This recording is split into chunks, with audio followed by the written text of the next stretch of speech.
चलिए यहाँ पे देखेंगे 354A, 354B, 354C और 354D। 354 यानी ये सब महिलाओं से जुड़ा हुआ है, महिलाओं से, महिला कहिए या लड़की कहिए या कुछ भी, इन लोगों से जुड़ा हुआ है, यानी छेड़खानी वगैरह से जुड़ा हुआ है। अगर किसी महिला को लगता है कि उसका कोई पीछा कर रहा है या पीछा कर रहा है और उसके बाद बोलबाजी कर रहा है या कभी कभी टच कर रहा है या कुछ भी, यानी छेड़छाड़ कुछ भी करता है, टच करता है, छूता है, टच करता है या छूता है या छेड़छाड़ करता है या कुछ भी, आप समझ ही गए होंगे, तो ये कुछ भी करता है तो ये 354 यानी उस पर धारा 354 लगेगी।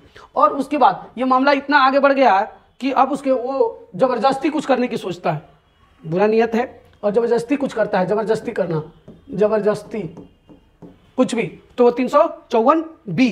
और उसके बाद 354C में क्या होता है, वो तस्वीरें नहा रही होगी या ऐसे लड़की को लगता है कि मुझे वहाँ पे कोई नहीं देख रहा है और वहाँ पे लड़का पहुँच करके कोई गंदी गंदी तस्वीरें निकालता है या सोशल मीडिया पर गंदी तस्वीरें बना करके उसके भेजता है या कुछ भी, ऐसे करने पर 354C लगेगा, धारा 354C।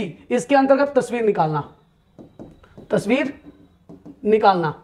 और 354D, 354D के तहत क्या लगेगा, अगर पहली बार वो गलती काम किया है तो पहली बार वार्निंग जो होगी वो आपको 3 साल की सजा और प्लस जुर्माना, पहली बार ये गलत काम किए तो।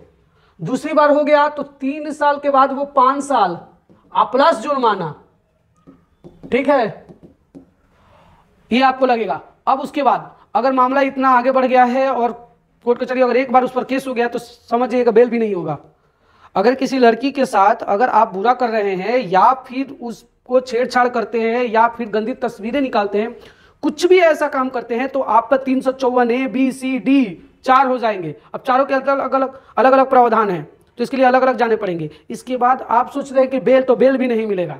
हाँ, कब आप बेल की तरफ जाएंगे, जब आप निर्दोष है और आप पर गलत इल्जाम लग गया है। अगर आप पर गलत इल्जाम लग गया है धारा 354 के अंतर्गत, तब आप क्या कीजिएगा, यानी आपको गलत इल्जाम लग गया है कि आपने छेड़छाड़ की है या आपको गलत इल्जाम लग गया है कि आपने ही तस्वीरें निकाली है, इस तरह का कुछ है, तब आप क्या करेंगे।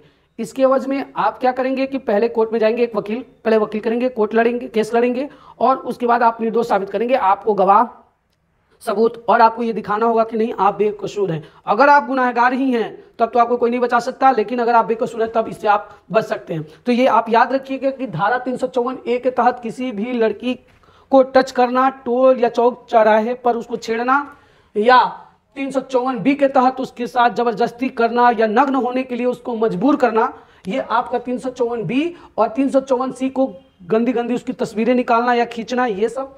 और 354D सजा का प्रावधान है और इसमें बेल नहीं लगती है। तो अगली बार कभी किसी महिला या किसी लड़की को ये करने से पहले या बुरा करने से पहले आप इन धाराओं को देख लीजिएगा, ठीक है। और लड़कियों से भी कहेंगे कि अगर कोई लड़का ऐसा कुछ करता है तो पहले सीधे देख लो और सीधे धमकी दो 354 की। कोई भी लड़का तुम्हारे साथ कुछ नहीं करेगा। तो यह याद रखना है कि पहले लड़की हो तो पहले डर मत जाना। सब लड़कियों का क्या है, पहले ही डर जाएंगी कि नहीं बोलेंगे या कुछ भी। डर क्या, बोल्डनेस खड़े रहो, अपने आप को पहचानो। अगर तुम करोगे तो समाज में और तुमको डराया जाएगा। याद करोगे पुराने समय महिलाएं किन किन चीजों से गुजरी हुई हैं, सती प्रथा, बाल विवाह, अरे रहेगी 6 साल की शादी होगा 40 साल के, इतनी सती प्रथा, पति मर गया पत्नी को साथ में जला दिया जाएगा। उन चीजों से, शराब पी करके आएगा पति मारेगा, ये सब करेगा। ताड़ी विरोधी आंदोलन आंध्र प्रदेश में महिलाओं ने चलाया था। उसके बाद अभी भी दहेज प्रथा के लिए, दहेज के मांग के लिए अलग प्रॉब्लम्स है। तो दहेज है, बाल विवाह है, सती प्रथा है, जीव एक से एक बढ़ करके है। तो पहचानो तुम लोग अपने आप को और याद रखना अपने हक के लिए, मांग के लिए लड़ा जाता है। तो यहाँ पे कभी कोई पीछे करे तो अपनी आंसुओं मत बना, आंसुओं को ताकत बनाओ।